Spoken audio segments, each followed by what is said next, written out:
Kublai pi baro kini kilom ki kubor bam dekasngi.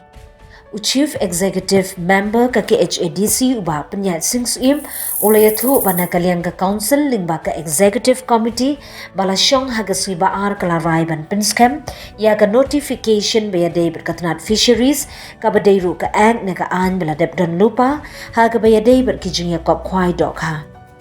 Ulay itu baling ba ka Jingbit na hapo katanat fisheries la pentip babaro kitu ki ba Pynlong ya kijing ya kop Khwai dok ha ne fishing competition ha ki pung dok ha ne ki wa ki barang hab apo uput usam ka KHADC bagi de banyo ne hab ban pan Jingbit ne permission na ka KHADC.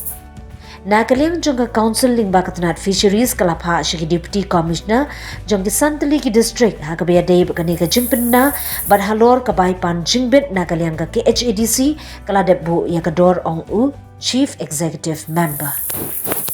Hakabede bat ka rai ka baar ngila rai ban penskem ya ka notification kabla penmi nakalian ka executive committee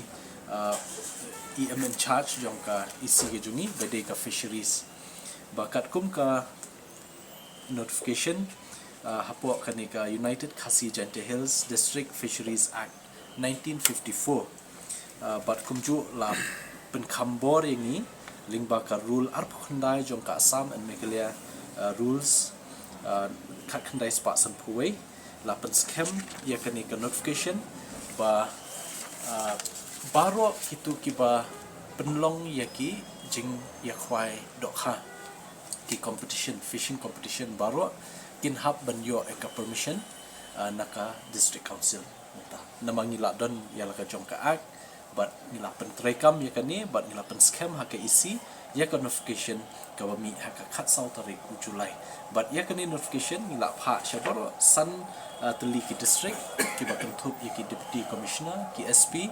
ya ki bakrau ya ki hima ki jini ban ya trelang ringkat ka kishnong men trelang bat ni debat ya ka fees bari ban siu syaka council habe de kini ki fishing competition nila bu daka slap